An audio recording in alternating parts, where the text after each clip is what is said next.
नमस्कार. तुम्ही बघत आहात प्रॅक्टिकल पॉलिटिक्स.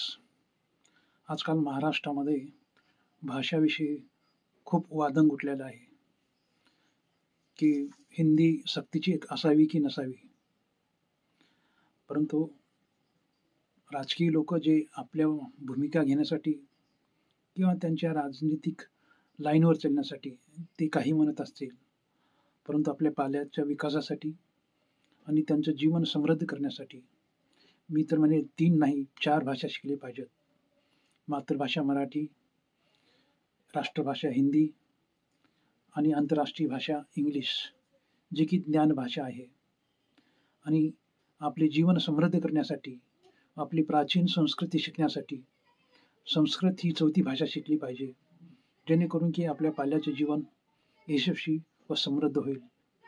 म्हणून राजकीय दिशा न घेता प्रत्येक पालकांनी आपल्या पाल्यासाठी 4 भाषा शिकवावी, जेणेकरून त्यांचे जीवन व करिअर समृद्ध होईल.